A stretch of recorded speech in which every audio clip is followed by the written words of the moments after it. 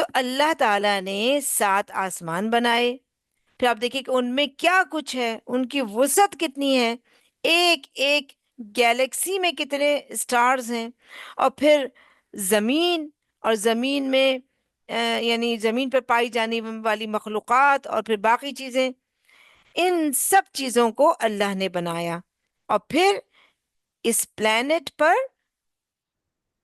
انسان کو بھیجا۔ یعنی ان چیزوں کو اللہ تعالیٰ نے انسان کے لیے بنایا، اور انسان کو پھر زمین پر بھیجا، اور اس کو فریڈم آف چوائس دی، یعنی اپنی مرضی کرنے کی، اور پھر اس کو گائیڈ کیا کہ اچھا کیا ہے اور برا کیا ہے، اور یہ اس بات کی رہنمائی کی کہ یعنی اس طرف کہ اچھے کو اچھا جانو، اور اچھے کی چوائس کر کے دکھاؤ، اور اس طرح اس زمین پر پائے جانے والے سارے انسانوں میں اچھے عمل کرنے والوں کی سلیکشن کی جا رہی ہے، تاکہ اللہ تعالیٰ انہیں پھر اپنے ماسٹر پیس جنت میں لے جا کر بسائے۔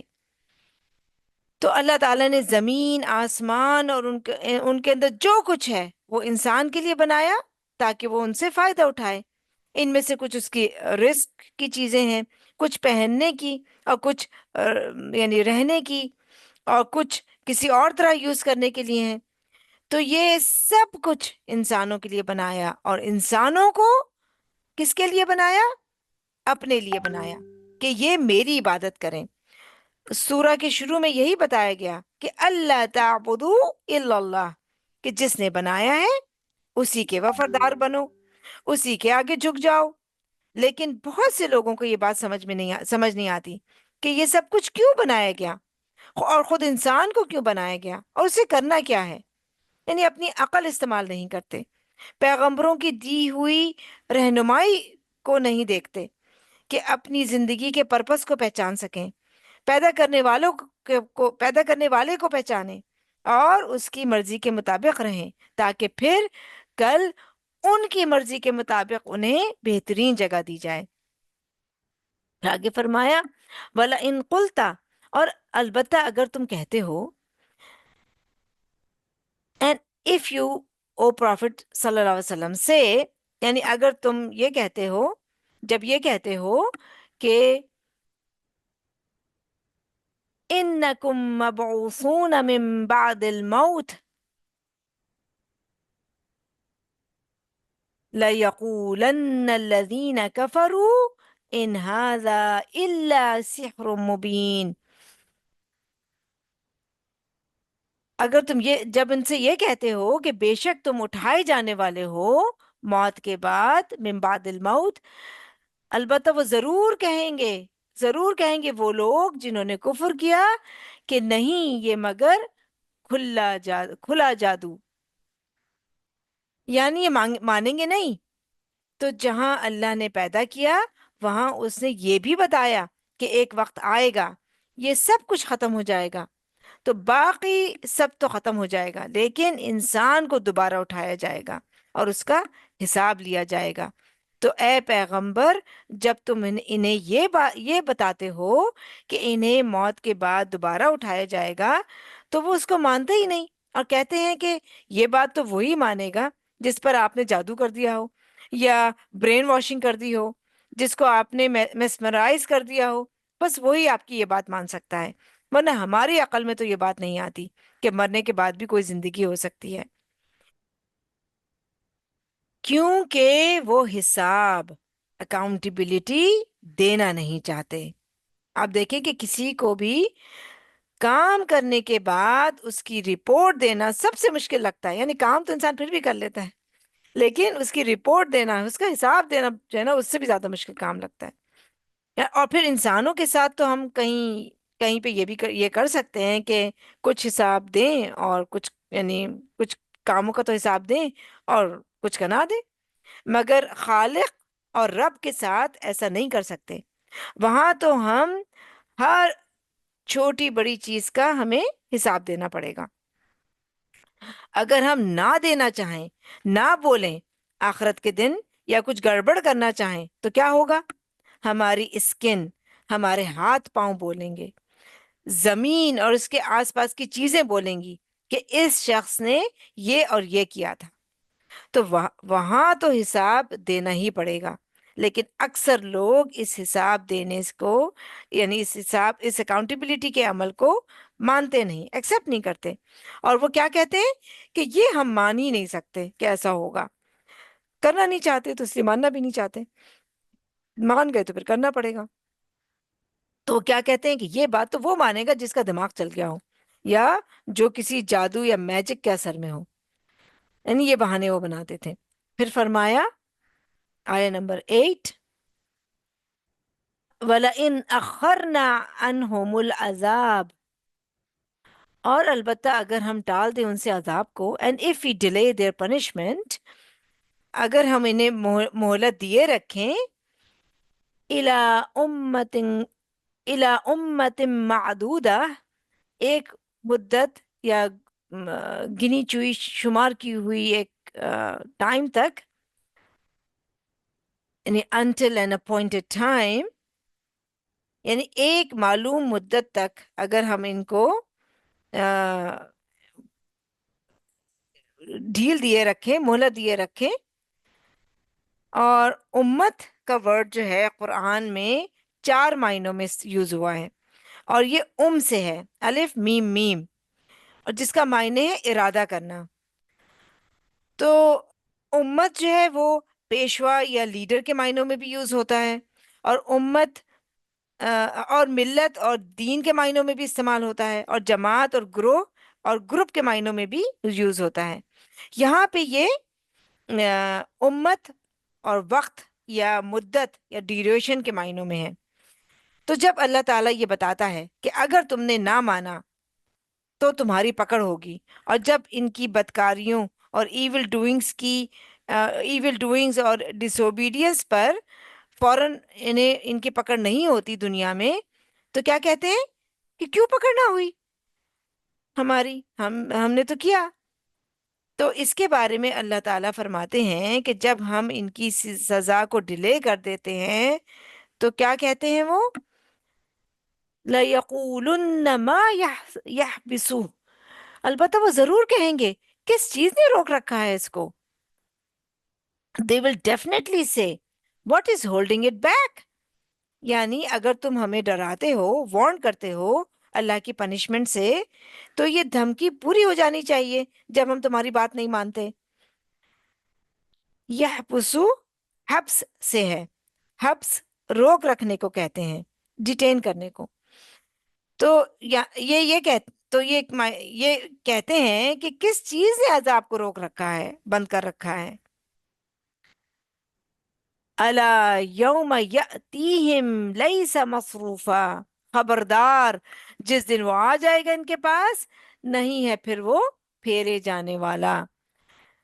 Indeed, on the day it overtakes them, it will not be averted from them، یعنی کیا آ جائے گا، عذاب، لیس مصروفا عنہم، یعنی وہ پھر نہیں پھیرا جائے گا ان سے، it will not be averted from them۔ تو مصروف کا ورڈ صرف سے ہے، صوت رافع، کسی چیز کو ایک حالت سے دوسری حالت کی طرف پھیرنا، اوورٹ کر دینا، یا کسی اور چیز سے ریپلیس کر دینا، صرف کا مطلب ہوتا ہے۔ یعنی جس دن عذاب اور ٹورمنٹ آ گیا، اس دن عذاب کسی اور چیز سے نہ بدلا جائے گا، عذاب عذاب ہی ہوگا۔ وَحَاقَ بِهِم مَّا كَانُوا بِهِ يَسْتَهْزِئُونَ، اور گھیر لے گا ان کو جو تھے وہ ساتھ اس کے مذاق اڑاتے، and they will be overwhelmed by what they used to ridicule، یعنی جس دن عذاب کے بارے میں وہ یعنی جس عذاب کے بارے میں وہ کیئرلیسلی کہتے ہیں کہ وہ آ کیوں نہیں جاتا، کس نے اسے روک رکھا ہے، تو کیونکہ عذاب فوراً نہیں آ رہا تو اس کا مطلب ہے کہ ہم ہی ٹھیک ہے۔ تو ان سے کہا جا رہا ہے کہ تمہاری یہ باتیں جب عذاب آ جائے گا تو کام نہ آئیں گی، اور جب وہ آ جائے گا اپنے فکسڈ ٹائم پر تو تم پھر اسے روک نہ سکو گے۔ آیت نمبر 9۔ اب یہاں سے انسان کی کچھ سائیکالوجی کا ذکر کیا جا رہا ہے، اور اگر ہم نیکسٹ فیو آیات کو یہ ٹائٹل دیں کہ خوشی اور غم، ہیپینس اینڈ سیڈنس میں انسان یوزلی چینج ہو جاتا ہے، تو بات بہتر طور پہ سمجھ آ سکے گی۔ تو پہلے اس کانسیپٹ کو سمجھیں کہ خوشی اور غم میں انسان یوزلی ڈفرینٹلی بیہیو کرتا ہے، اس کی حالت تبدیل ہو جاتی ہے، انسان کی مینٹل، ایموشنل اور فزیکل کنڈیشن بھی، اور اس کی مصروفیت بھی چینج ہو جاتی ہے۔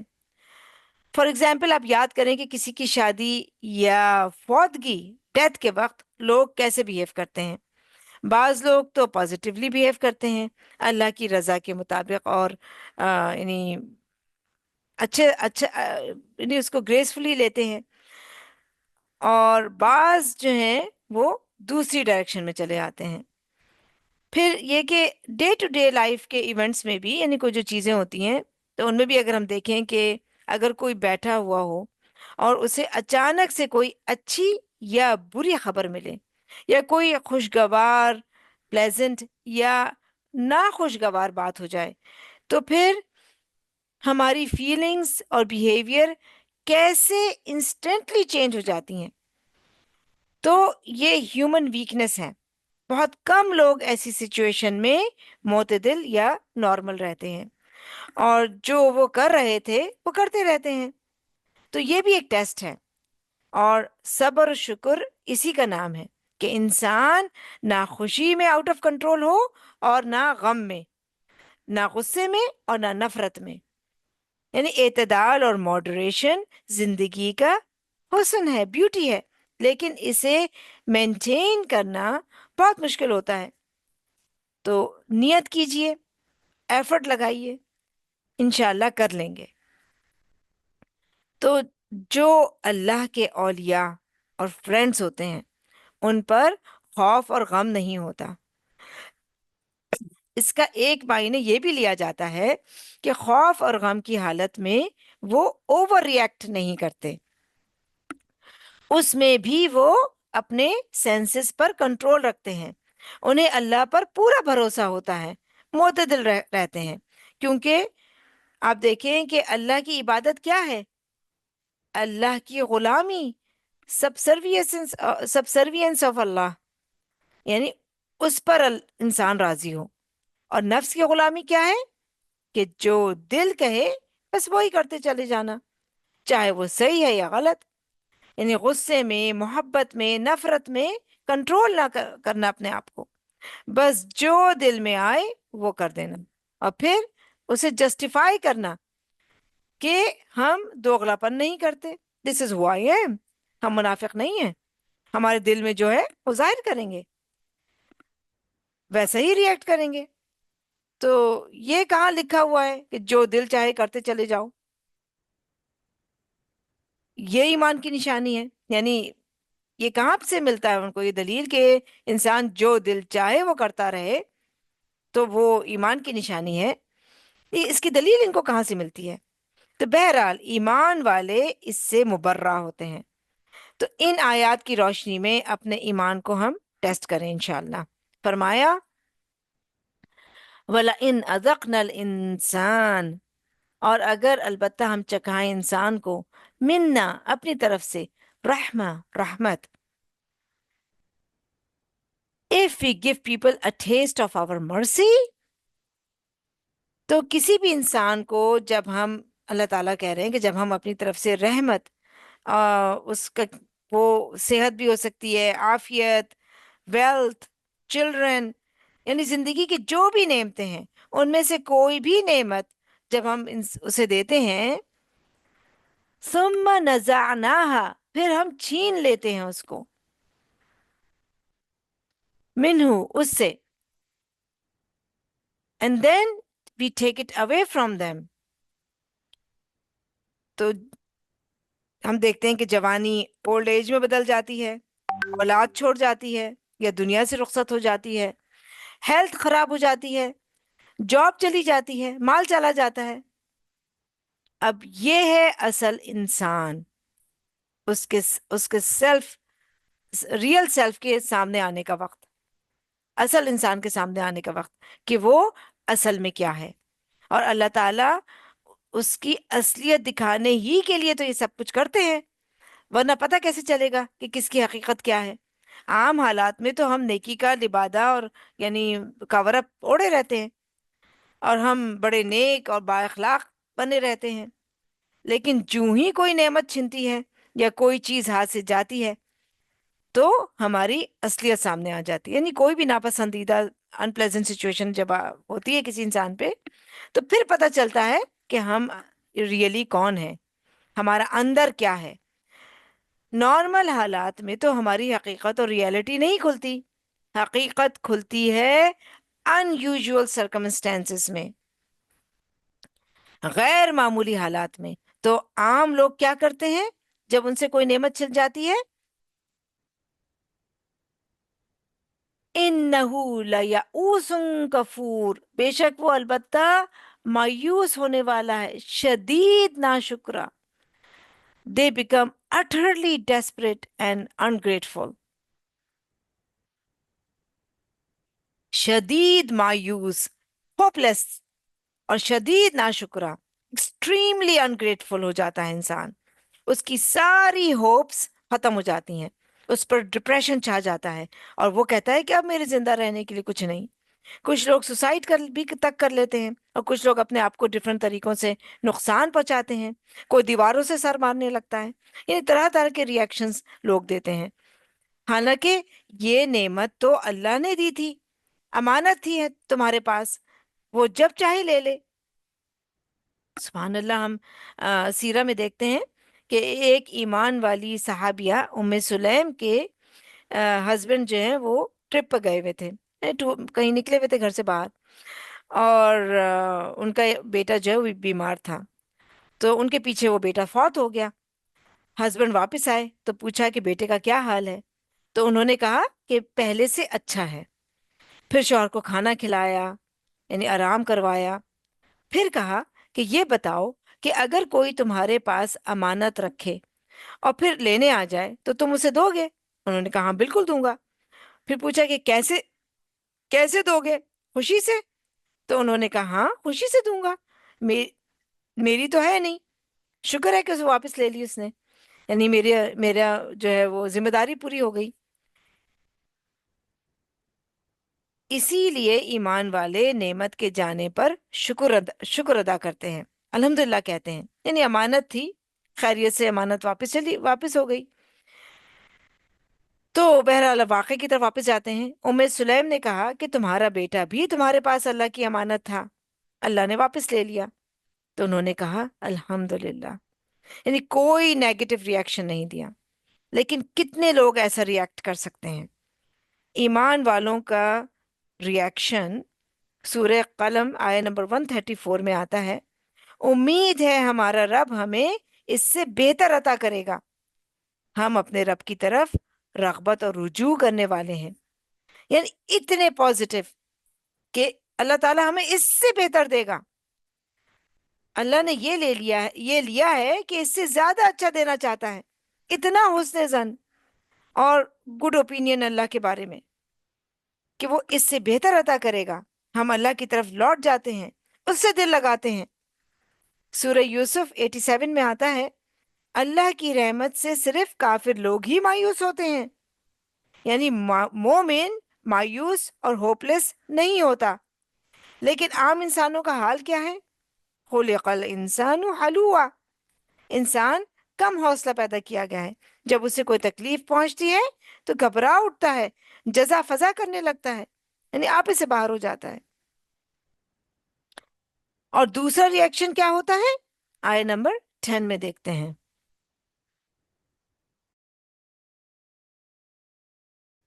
وَلَئِنْ أَذَقْنَاهُ نَعْمَاءَ بَعْدَ ضَرَّاءَ، اور البتہ اگر چکھائیں ہم اس کو نعمت، آسائشیں بعد تکلیف کے. But if we give them a taste of prosperity after being touched with adversity، یعنی وائس ورثہ معاملہ ہے کہ اگر ہم اسے کوئی نعمت دیتے ہیں جب تکلیف کے بعد، یعنی در کے بعد، ضراء جو ہے وہ کیا ہو سکتا ہے؟ فقر، فاقہ، بیماری، تکلیف وغیرہ، یعنی دکھ تکلیف کے بعد کوئی جب نعمت مل جاتی ہے، صحت مل جاتی ہے، کوئی بلا ٹل جاتی ہے ان کے اوپر سے، تو پھر اس کا ریئیکشن کیا ہوتا ہے؟ لَيَقُولَنَّ ذَهَبَ السَّيِّئَاتُ عَنِّي، البتہ وہ ضرور کہے گا دور ہو گئی تکلیفیں مجھ سے. They will say my ills are gone. إِنَّهُ لَفَرِحٌ فَخُورٌ، البتہ یعنی بے شک وہ البتہ خوش ہونے والا ہے، بہت فخر کرنے والا ہے. And he becomes totally prideful and boastful، یعنی دوسری ایکسٹریم، پھر وہ اپنے آپے سے باہر ہو جاتا ہے. کس طرح؟ اپنے آپ کو بڑی چیز سمجھنے لگتا ہے، اترانے لگتا ہے، اکڑنے لگتا ہے، شو آف کرنے لگتا ہے، شیخی خورا بن جاتا ہے. اس وقت یعنی اس وقت بھی اس کو اپنا رب یاد نہیں آتا کہ اللہ نے مجھے نعمت دی ہے تو میں اللہ کا شکر ادا کروں. یعنی خوشی میں آؤٹ آف کنٹرول ہو کر رب کی نافرمانی کے کام کرنے لگتا ہے. خوشی کے اظہار میں کئی ایسے کام کرتے ہیں لوگ جو اللہ کی سخت ناراضگی کے ہوتے ہیں. یعنی عام حالات میں اچھے بھلے ہوتے ہیں، ٹھیک ٹھاک، مطلب اللہ کی عبادت کر رہے ہوتے ہیں، فرمانبرداری کر رہے ہوتے ہیں، لیکن جہاں کوئی شادی کا موقع آتا ہے ایسے لباس پہنیں گے، ایسے کئی کام کریں گے جس سے کہیں یہ پتہ نہیں چلے گا کہ یہ مسلمان قوم کے ہیں. حلیہ ہی بدل جاتا ہے، ہر چیز اپ سائڈ ڈاؤن. لیکن مومن آیا نمبر 11 میں دیکھتے ہیں وہ کیسے کرتا ہے behave.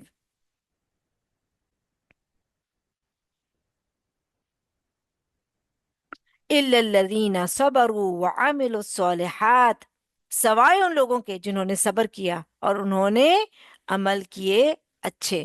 Except those who patiently endure and do good، یعنی وہ لوگ جو ان دونوں حالتوں میں صبر کرتے ہیں اور اچھے کام کرتے ہیں. تو یعنی آپ دیکھیں کہ یہاں پہ یہ نہیں کہا کہ الا الذین آمنوا وعملوا الصالحات، کہ وہ لوگ جو ایمان لائے اور نیک عمل کیا، بلکہ کیا کہا؟ الا الذین صبروا وعملوا الصالحات، جو صبر اور نیک عمل پر قائم رہتے ہیں، خوشی میں بھی اور غم میں بھی. اولئک لہم مغفرۃ واجر کبیر، یہی لوگ، ان کے لیے بخشش ہے اور اجر ہے بہت بڑا. It is they who will have forgiveness and a mighty reward. بخشش، forgiveness اور اجر کبیر، huge reward کا پرومس ہے یہاں پہ. خوشی ملی، رب کا شکر ادا کیا، اسے اللہ کی نعمت سمجھا، کوئی فخر، پرائڈ اور غرور نہیں. جیسے پہلے تھے ویسے ہی اللہ کے عاجز بندے اور ہمبل بندے ہیں. تکلیف آئی تو بھی کوئی ناراضگی نہیں، کوئی بگاڑ نہیں، پھر عاجزی، اللہ کی طرف رجوع. حدیث میں آتا ہے کہ مومن کو جب کوئی غم، پریشانی، تکلیف، ہارڈ شپ، گریوینس ہوتی ہے، حتیٰ کہ کانٹا بھی چبھتا ہے، تو اس کی وجہ سے اللہ اس کے گناہ مٹا دیتا ہے. لیکن یہ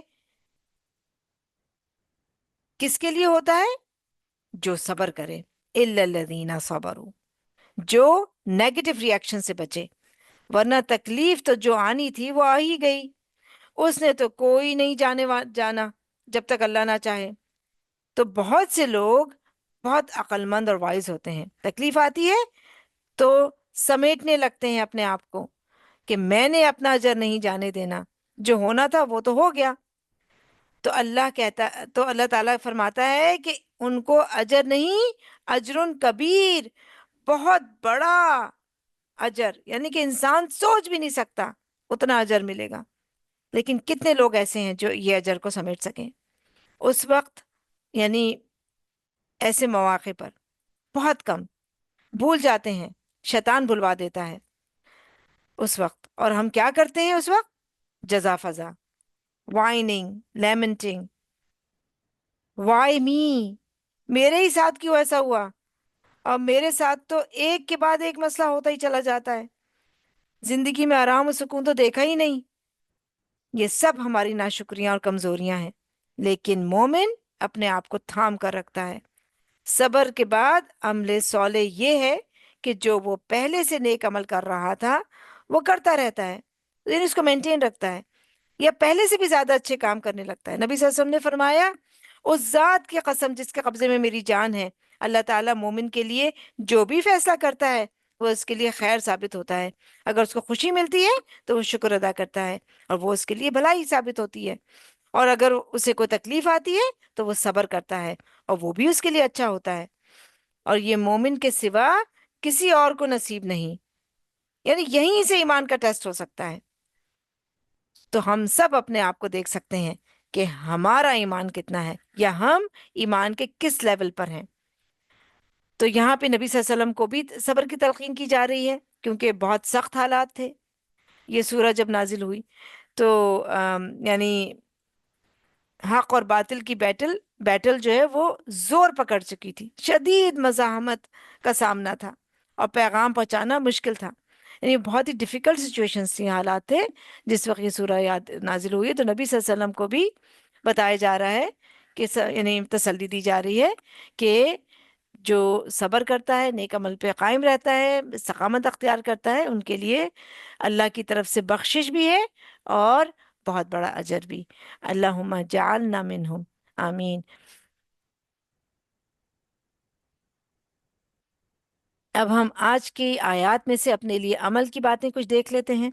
آیا نمبر 1 to 5 ہم نے سے جو ہمیں سیکھنے کو ملتا ہے وہ یہ ہے کہ ہمیں اپنے توحید کو مضبوط کرنے کی کوشش کرنی ہے، کہ ہم اس کو توحید کو اپنے یعنی بڑھائیں اور یعنی اس کو مضبوط کریں، اور اللہ تعالیٰ نے جو بھی ہمیں خوشخبریاں اور انذار یعنی ڈراوے وارننگز دی ہیں، اللہ تعالیٰ نے بھی، نبی صلی اللہ علیہ وسلم نے بھی، ان پہ پورا یقین ہو ہمیں کہ اللہ کے وعدے سچے ہیں، اللہ تعالیٰ نے ایسا کہا ہے تو ایسا ہوگا، اور یعنی خالص ہو کر خالص استغفار کرنی ہے اللہ تعالیٰ کے سامنے، یعنی وہ توبہ کرنی ہے، اور جتنا بھی ممکن ہو، جس ہم نے دیکھا نا استغفار کے کتنے فائدے ہیں، اور اللہ تعالیٰ کے سامنے کھڑے ہو کر جو ہمیں حساب دینا ہے اس کی فکر کرنی ہے۔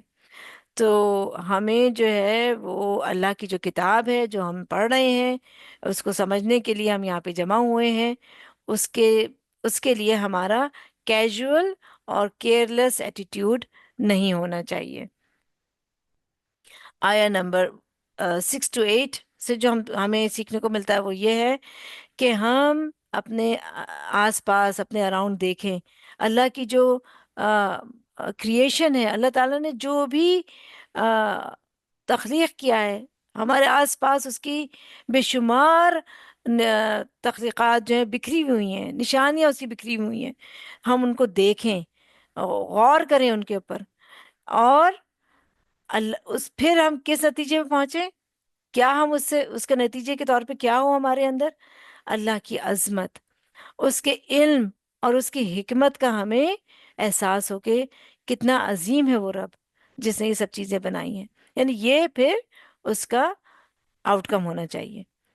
اور پھر ہم جو ہے اور کیا، ہمیں ان چیزوں سے، ساری چیزوں سے ہمیں کیا ریئلائز ہوگا جب ہم دیکھیں گے کہ اللہ تعالیٰ نے جو بھی بنایا وہ اللہ تعالیٰ کی عبادت اور اطاعت کر رہا ہے، کوئی بھی اس کے حکم سے یعنی خلاف ورزی نہیں کر رہا، تو پھر ہم بھی جو ہے اپنا جو یعنی ہر ایک مخلوق اللہ کی اپنے پیدا کیے جانے کا پرپس بھی جانتی ہے اور وہ اس کو کر بھی رہی ہے، تو ہمیں بھی ہم بھی اس چیز کو جانیں کہ ہماری تخلیق کا کیا مطلب ہے، کیا مقصد ہے، ہم کیوں اس دنیا پہ بھیجے گئے، اور جب ہم اس بات کو جان لیں تو پھر ہم اپنے مقصد کو پورا بھی کریں۔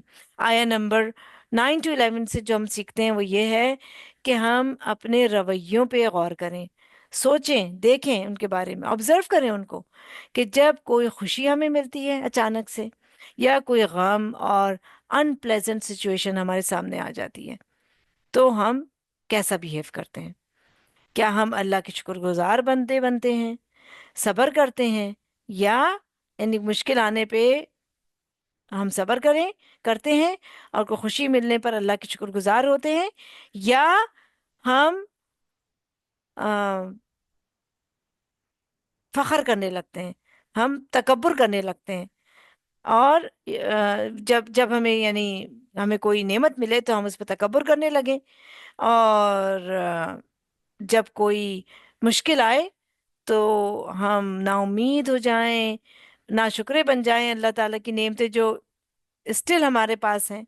تو ہمیں ان سب چیزوں پہ غور کرنا چاہیے، اپنے یعنی رویوں پہ کو نوٹ کریں، ہم غور کریں، سوچیں کہ میں کیا کرتی ہوں، کیا میرا فرسٹ ریئیکشن ہوتا ہے، اور وہاں پہ ہم اپنے آپ کو پرکھ سکتے ہیں کتنا ایمان اور کس لیول کا ایمان ہے ہمارے پاس۔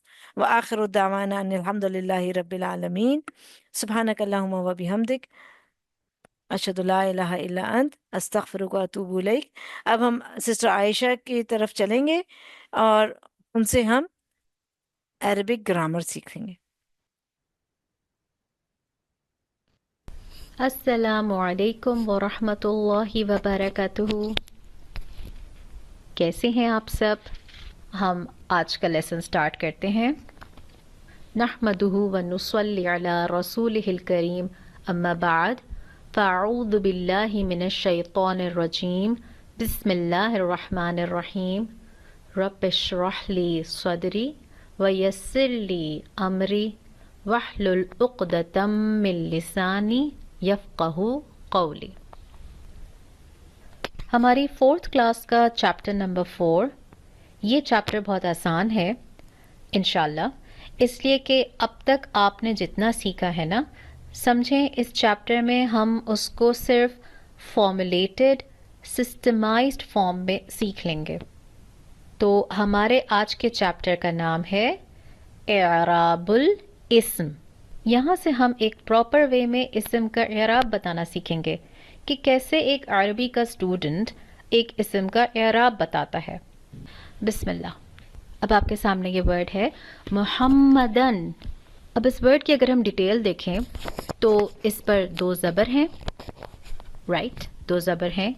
اب اگر میں آپ سے پوچھوں کہ اس 2 زبر کو ہم فتحتان کہتے ہیں، آپ کہیں گے رائٹ، فتحتان کہتے ہیں۔ اب اگر میں آپ سے پوچھوں کہ فتحتان اعراب ہونے کی وجہ سے کیا یہ لفظ منصوب ہے؟ بالکل، یہ لفظ منصوب ہے کیونکہ اس کا اعراب 2 زبر کی تنوین ہے، اور 2 زبر کی تنوین کو ہم فتحتان کہتے ہیں، جس کی وجہ سے یہ پورا لفظ منصوب کہلائے گا۔ یہاں تک بات سمجھ آ گئی؟ اب اگر میں ورک شیٹ میں آپ سے پوچھوں کہ محمدن کا اعراب بتائیں، تو آپ کیا بتائیں گی؟ کہ یہ پورا لفظ منصوب ہے 2 زبر کی تنوین کی وجہ سے۔ اب اس اردو کے سینٹنس کو ہم عربک ٹرمینالوجی میں کیسے لکھیں گے؟ تو you all have to learn it and you all can learn it انشاءاللہ۔ یہ پورا لفظ منصوب ہے 2 زبر کی تنوین کی وجہ سے۔ اس پورے سینٹینس کو آپ عربک میں کیسے لکھیں گی؟ منصوب بالفتحتان۔ کیا مطلب ہے اس کا؟ کہ محمدن کا اعراب 2 زبر کی تنوین ہے، جس کی وجہ سے یہ پورا لفظ منصوب ہے۔ تو ہم نے اس کہانی کو 2 لفظوں میں بتا دیا۔ گھبرانا نہیں ہے please, you can learn it, کیونکہ ہم وہ زبان سیکھ رہے ہیں جس زبان میں ہمارے رب نے اپنا کلام نازل کیا، ٹھیک ہے؟ تو ہمارا جو یہ ورڈ ہے محمدن، یہ پورا لفظ منصوب ہے 2 زبر کی تنوین کی وجہ سے، اور اس پورے سینٹینس کو ہم عربک ٹرمینالوجی میں کہتے ہیں منصوب بالفتحتان۔ اب ہم آگے بڑھتے ہیں۔ اب آپ کے سامنے یہ ورڈ ہے اللہ۔ اس ورڈ کا اعراب زبر ہے، زبر کو ہم عربک میں فتحہ کہتے ہیں اور فتحہ اعراب ہونے کی وجہ سے یہ پورا لفظ منصوب ہے. اب اسی سینٹنس کو ہم عربک ٹرمینالوجی میں کہتے ہیں منصوب بالفتحہ. Next word. اب آپ کے سامنے آیا ہے ایک اور ورڈ زیدن. This is for your practice. زیدن. تو یہاں پہ اعراب آپ نوٹ کیجئے کہ سیکنڈ لاسٹ حرف پر ہے. ٹھیک ہے، تو اعراب لاسٹ حرف پر بھی ہوتا ہے اور سیکنڈ لاسٹ حرف پر بھی ہو سکتا ہے. اس حرف کا اعراب دو زبر ہے جس کو ہم فتحتان کہیں گے اور فتحتان اعراب ہونے کی وجہ سے ہم اس پورے لفظ کو منصوب کہیں گے. ٹھیک ہے، اور اسی سینٹنس کو ہم عربک ٹرمینالوجی میں عربی اصطلاح میں منصوب بالفتحتان کہیں گے. دیکھیں، دو زبر کی تنوین ہو اعراب فتحتان یا فتحہ ایک زبر کا اعراب ہو تو اعراب زبر ہو فتحہ یا دو زبر فتحتان ہو. دونوں صورتوں میں ہمارا وہ پورا لفظ کہلائے گا منصوب. کلیئر ہو گیا آپ کو؟ اللہ کا فتحہ اعراب ہے جس کی وجہ سے اس پورے لفظ کو ہم کہیں گے منصوب. زیدن کا اعراب فتحتان ہے جس کی وجہ سے اس پورے لفظ کو ہم کہیں گے منصوب. دونوں صورتوں میں یہ منصوب کہلائے گا. تو جب اعراب فتحتان ہے ہم اس پورے لفظ کو عربک ٹرمینالوجی میں کہیں گے منصوب بالفتحتان. اور جب اعراب فتحہ ہے تو اس پورے لفظ کو ہم عربک ٹرمینالوجی میں کہیں گے منصوب بالفتحہ. کلیئر؟ مشکل تو نہیں ہے؟ چلیں ایک اور پریکٹس. الجنت.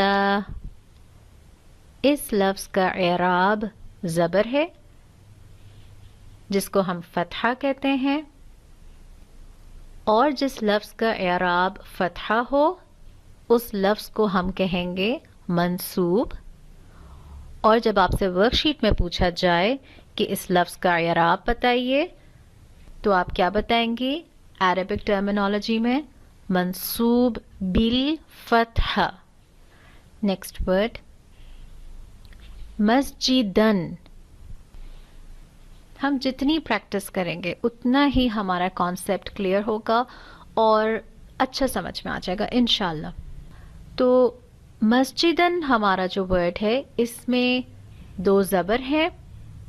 دو زبر کو ہم فتحتان کہتے ہیں اور اس کا اعراب فتحتان ہونے کی وجہ سے اس پورے ورڈ کو ہم کہیں گے منصوب. اب اگر میں ورک شیٹ میں آپ سے پوچھوں کہ مسجدن کا اعراب بتائیے تو آپ عربی اصطلاح استعمال کریں گے اور بتائیں گے کہ اس لفظ کا اعراب منصوب بالفتحتان ہے. اوکے، آئی ایم ہوپنگ کہ منصوب بالفتحتان اور منصوب بالفتحہ آپ کو بہت اچھی طرح سمجھ آ گیا ہوگا انشاءاللہ. اب ہم آگے بڑھتے ہیں. آپ کے سامنے اب ورڈ آیا ہے محمدن. اوکے، یہاں پہ ہمارے پاس اعراب دو پیش ہے جس کو ہم ضمتان کہتے ہیں اور ضمتان اعراب ہونے کی وجہ سے پورے لفظ کو محمدن کو ہم مرفوع کہیں گے. اور اس لفظ کا اعراب اب آپ سے پوچھا جائے گا تو فرام ناؤ آن ورڈز آپ عربی اصطلاح استعمال کریں گی اور آپ بتائیں گی کہ محمدن کا اعراب مرفوع بالضمتان ہے. آپ نے سمپلی مرفوع بالضمتان لکھنا ہے ورک شیٹ میں اب جب آپ سے اعراب پوچھا جائے. آگے بڑھتے ہیں. اب ہمارا ورڈ ہے اللہ. اس کا اعراب پیش ہے.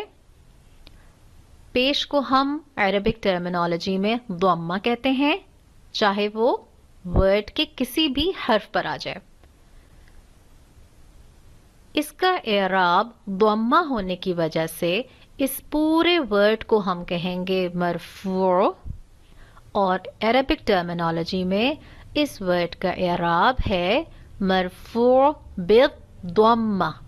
دیکھیں ان دو ورڈز میں مرفوع بالضمہ میں ہم کو یہ پوری بات پتہ چل گئی ہے کہ یہ جو لفظ ہے اس کا اعراب پیش ہے، اور یہ پورا لفظ پیش اعراب ہونے کی وجہ سے مرفوع ہے. کتنا آسان ہو گیا.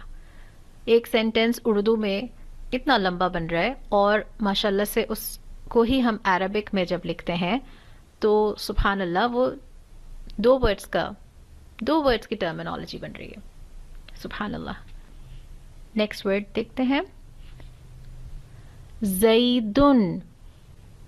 زیدن کا اعراب دو پیش ضمتان، اور ضمتان ہونے کی وجہ سے یہ پورا لفظ مرفوع کہلائے گا. اور جب آپ سے اس کا اعراب پوچھا جائے تو آپ بتائیں گی مرفوع بالضمتان. ٹھیک ہے. ایک اور ورڈ ہے الجنتو. اس لفظ کا اعراب پیش ہے جس کو ہم ضمہ کہتے ہیں. اس کا اعراب ضمہ ہونے کی وجہ سے اس پورے لفظ کو ہم کہیں گے مرفوع، اور عربک ٹرمینالوجی میں عربی اصطلاح میں اس ورڈ کا اعراب کہلائے گا مرفوع بالضمہ.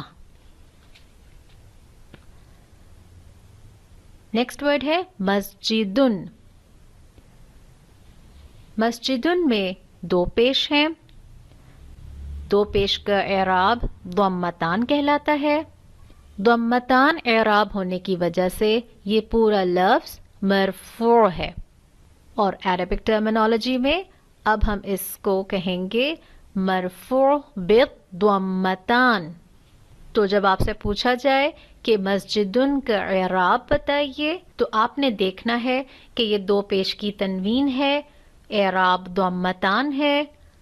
ضمتان اعراب ہونے کی وجہ سے یہ پورا لفظ مرفوع ہے، تو ہم اس کو اب کہیں گے مرفوع بالضمتان. اب ہمارا نیکسٹ ورڈ ہے محمدن. اس لفظ کا اعراب دو زیر ہے، کسرتان ہے. کسرتان اعراب ہونے کی وجہ سے ہم اس ورڈ کو کہیں گے مجرور، اور عربک ٹرمینالوجی میں جس ورڈ کا اعراب کسرتان ہو وہ پورا لفظ جو مجرور کہلائے گا عربک ٹرمینالوجی میں اس کو ہم کہیں گے مجرور بالکسرتان. نیکسٹ ورڈ ہے اللہی.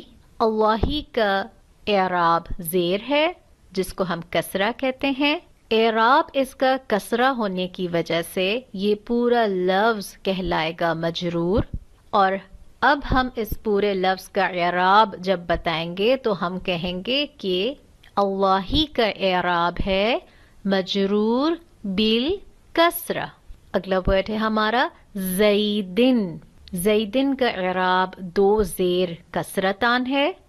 پورا لفظ کسرتان کی وجہ سے مجرور کہلائے گا، اور عربک ٹرمینالوجی میں ہم اس کو کہیں گے مجرور بالکسرتان. So this was our chapter number 4 of I'rab al-Ism.